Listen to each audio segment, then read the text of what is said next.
Wa hadzal fasul lan ta iki pasal iku mazkurun wis diterangake fi badin nusahi dalam sebagian keterangan kubi lagi salate dalam sadurunge kita atau bab salat.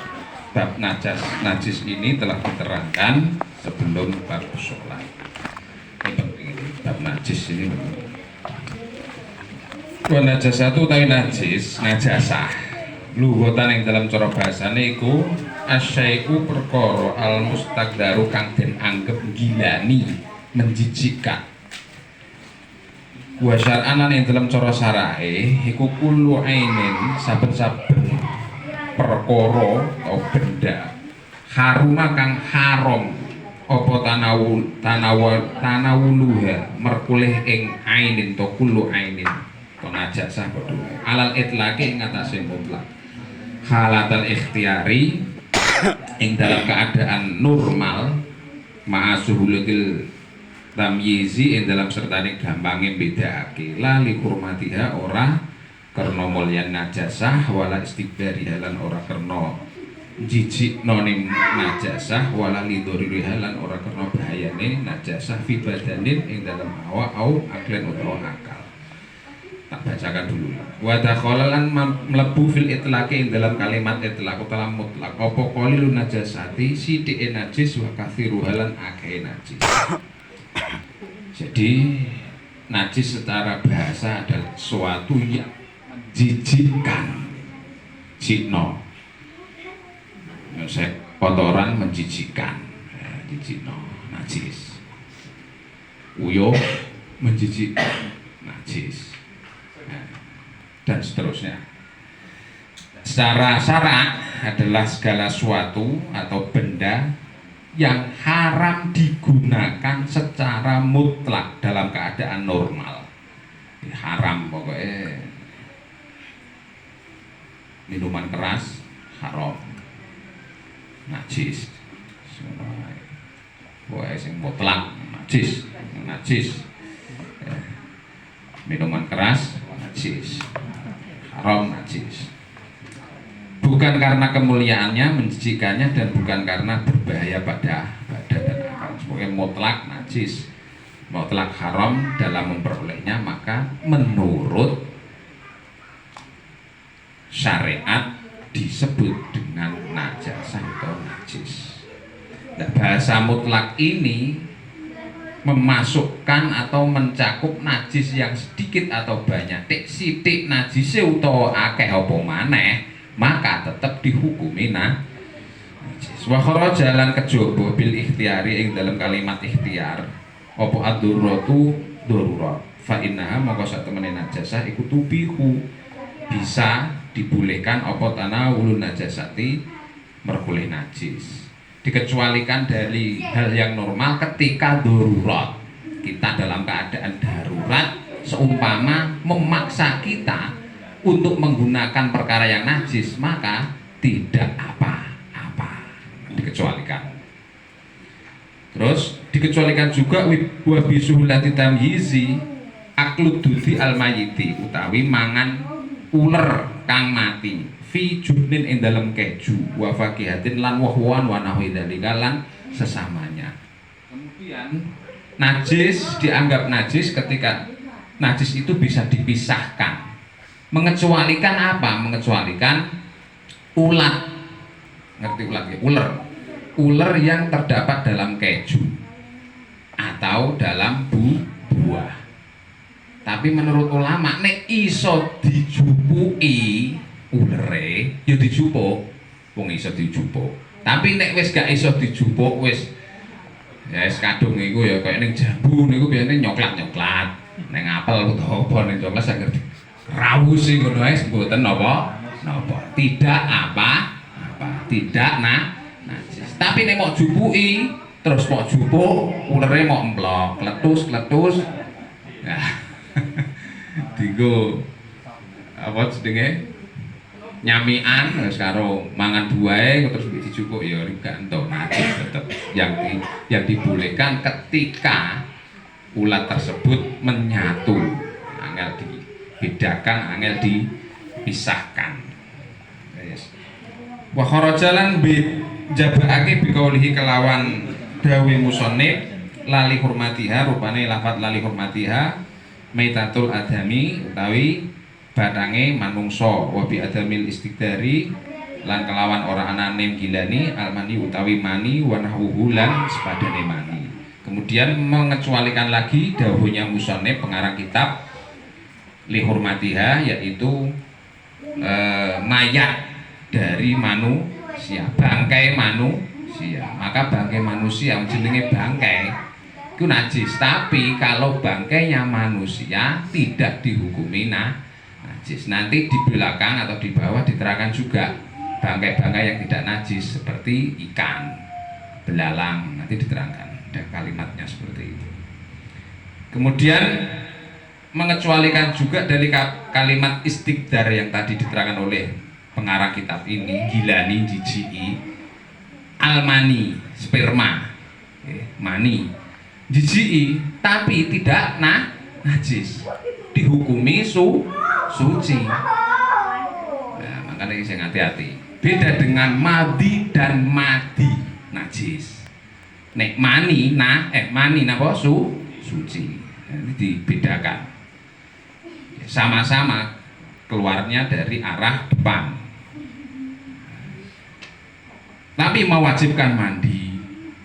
Nek madi mani, kemudian madi wadi dan air kencing najis, tidak mewajibkan mandi, tapi najis harus dibasuh ketika nempel, ketika kena pakaian atau celana dan seterusnya, maka harus dibasuh najis. Mutanajis jadi niku pakaiane jadi mutanajis, perkara yang kena najis harus dibedakan.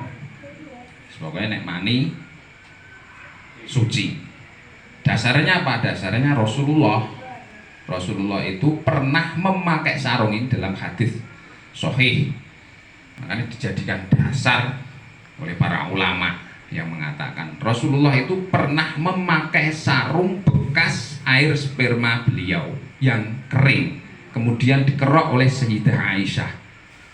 Jadi Sayyidah Aisyah itu wanita yang sangat berjasa menerbitkan hadis-hadis Kanjeng Nabi yang sifatnya pribadi.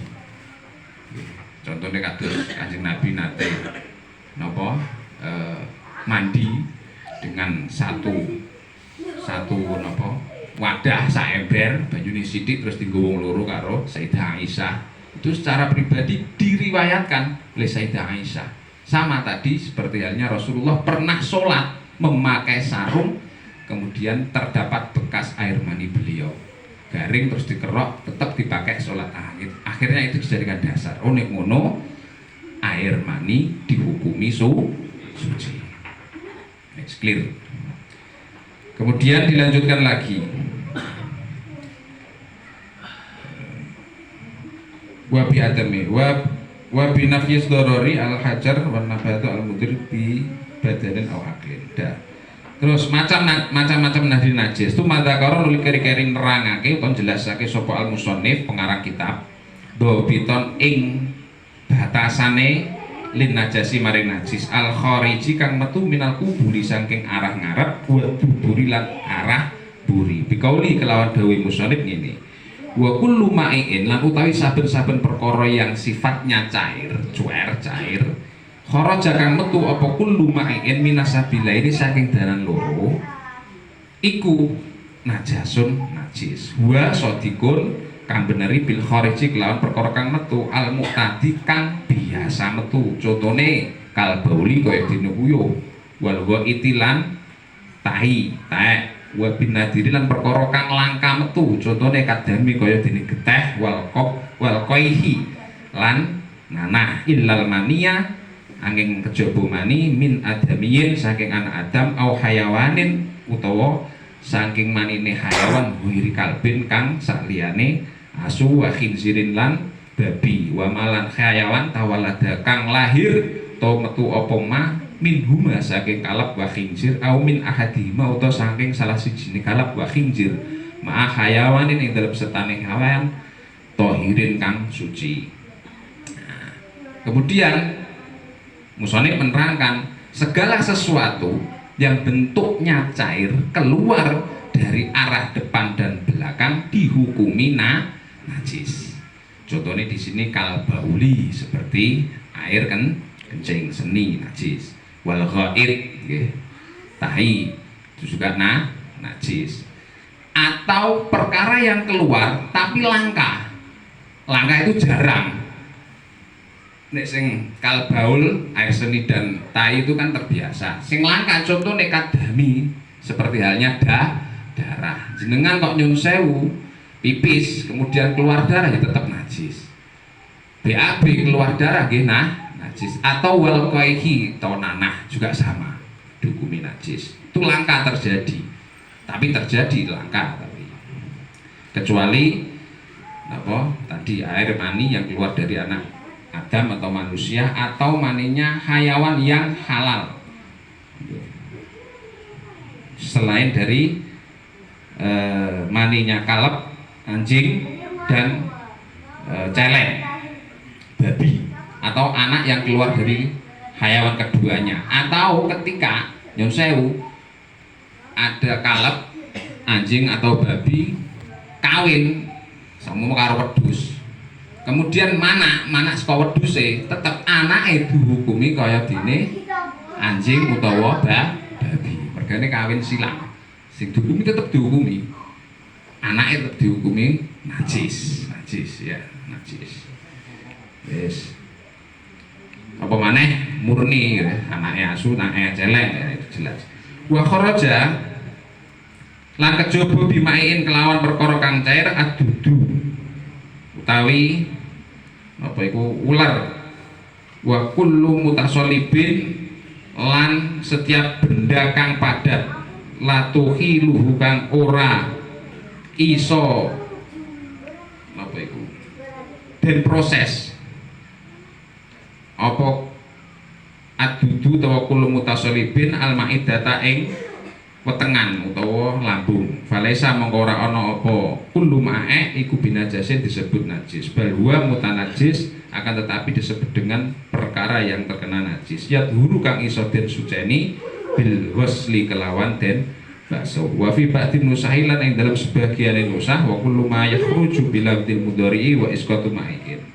Kemudian cara mensucikan najis wa ghuslu jamil abwali wal aurati lan utawi basuh sekabehane pira-pira uyuh wal arwati lan pira-pira tai walau kana senajan to ana apa abwal wal arwat iku mimakulil lahmi saking hayawan kang halal atau kena dipangan daginge iku wajibun kang wajib membasuh semua ya, abwal semua kencing dan tai walaupun kencing dan tai tersebut keluar dari ini sing penting keluar dari hayawan sing halal dimakan dagingnya. Contohnya kayak sapi, wedhus ini kan halal dimakan dagingnya.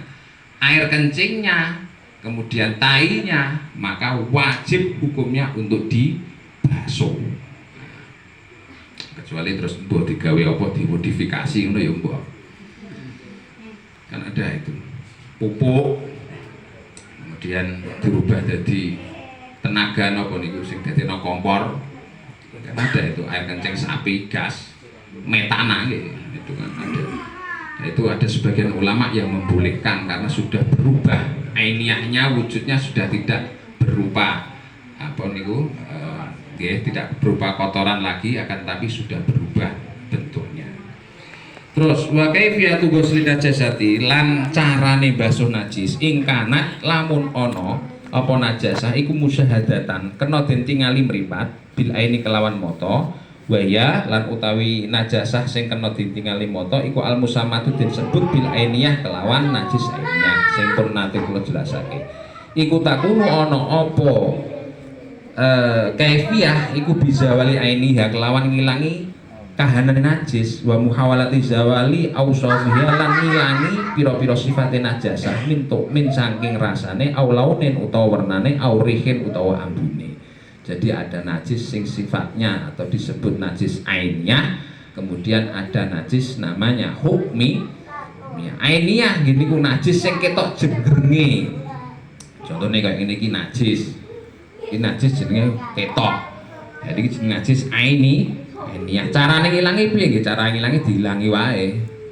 Entah rasanya, baunya dan warnanya harus dihilangkan seperti ini. Kalau wis hilang resik, 3 sifat najis itu baru kita sucikan dengan cara dialiri air. Jangan sampai seperti ini terus digebyur air ya, seperti yang saya terangkan dulu kayak ning jubin buat napa ngilangi kotoran ayam atau kotoran apapun nengger digebyur-byur ning lantai najis kabeh. Wong ainiyah iki kudu dilangi sik, resik, gak ono apa-apane lantene, gak ono rasane, baunya, warnanya, baru kita siram dengan air. Itu jenenge najis ainiyah. Sedikas. Fa'in bagia mongko lamun isih tetep apa tok munajasati rasane najis ya dhara, maka masih bisa berpengaruh disebut dengan najis. Aulaun utawa warnane aurihun utawa ambune asura kang angel apa zawaluha ngilangi launun aurihun ya lam yadur mongko ora bahaya. Jadi kalau najis hukmiyah najis ainiyah itu masih ada rasanya. Rasanya kira-kira dhewe pi rasane. Nek isih ana rasane maka tetep itu dianggap najis. Tapi najis ainiyah iki mau nek cara diilangi kangelan ngilangi wernane utawa ambune kok angel. Ya angel iku wis pokoke wis di apa-apano kok isih tetep mambu, isih tetep ana wernane najise, maka tidak apa-apa, sudah bisa dihukumi suci, tidak najis lagi. Pokoknya diusahakan diilangi sik. Tapi nek rasane iku sing penting. Rasane mbok piye carane dirasakno tetep iku sing diarani najis.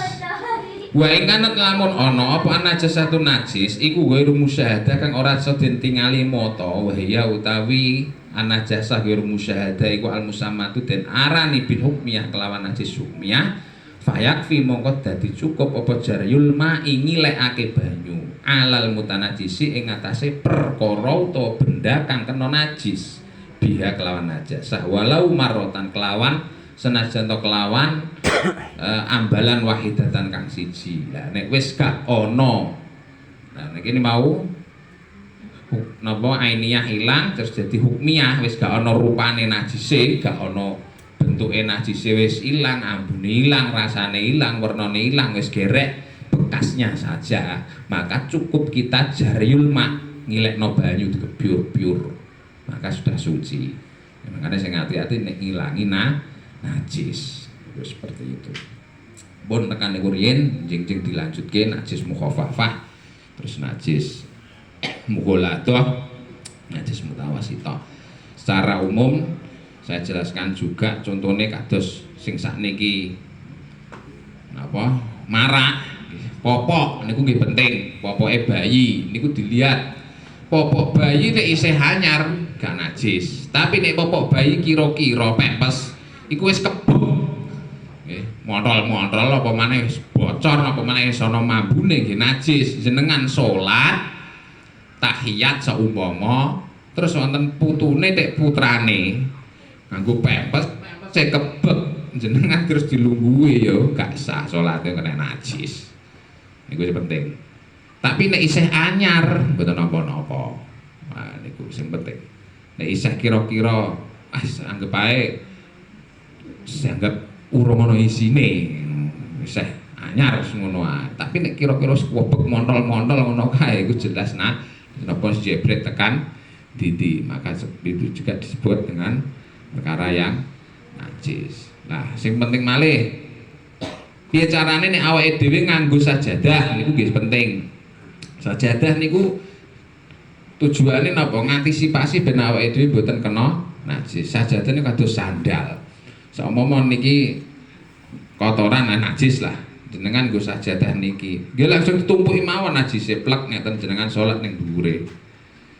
Maka tidak apa-apa, tidak najis, gak kena najis. Tapi nek niki najis terus niki sajadah jenengan templek nang dhuwure plek ngene, plek. Nemplek. Terus niki jenengan salat ning dhuwure sajadah obah, iki jenengan gak sah salate. Niki hati-hati. Langsung tumpuki sajadah wae plak wis ngene ae. Sandal nggih sami padha wae sandal jenengan sama nggo sandal ya niku tujuane sandal ben awake dhewe gak kena najis. Terus makanya kados nek ndonga piye carane gak gawa najis, sandale iku terus dicoplok, dientepi. Dicoplok tapi awake dhewe ning dhuwure sandal.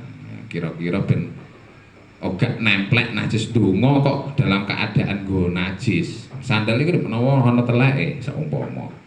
Ya kan? Nek saumpama ana teleke iku terus piye carane ben sandale iku iso dienggo dalam keadaan kita berdoa. Coplok sandale terus awake dhewe ning dhuwur sandal sikile plek ngene. Aja dienggo, nek dienggo ya awake dhewe kaya nganggo najis. Nah, tapi terus nek dicoplok kok dhuwure terus donga.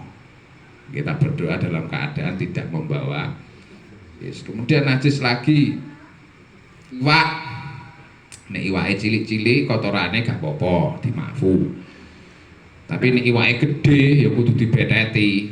Nggih, kotorannya harus dihilangkan karena itu najis. Nek iwak teri cilik-cilik ra masalah dimploki kabeh saikune rada-rada pahit ra masalah. Cumi-cumi pripun, Pak? Cumi-cumi ireng-irenge ndak apa-apa. Ya, ndak masalah. Itu tidak najis, tidak apa. Ini bukan najis, itu bukan kotoran. Ya cumi ini lho sing ono ireng-irenge padahal sing enak lak niku lho. Nek dimasak terus dikabehno ora diresiki saireng-irenge rasane ya enak niku. Mboten napa-napa cumi-cumi. Arep merah ditakokno jare iku gak entuk ya mboten tetep boleh. Terus najis lagi napa niku? Nyamuk. Nyamuke dicoplek ngono salat terus ana nyamuk to. Jenengan caplek ngene terus mati metu getih. Niki kena najis. Tapi nek roh-roh terus ana nyamuk mati ning pakaian dalam keadaan sholat mati dhewe saumpama ora diceblek ora diapa ya mati dhewe terus ana getih nemplok ora masalah. Itu dianggap najis yang dimakfu. Nggih. Makaten yang saged kula terangake bijak kita lanjutkan lagi ben ora kewengen niki. Insyaallah kita bahas nanti najis mukhafafah, tawasithah, muwaladah dan cara mensucikannya. Matur suwun subhanakallahumma rabbana wa bihamdika asyhadu an la ilaha illa anta astaghfiruka wa atubu ilaik. Assalamualaikum warahmatullahi wabarakatuh.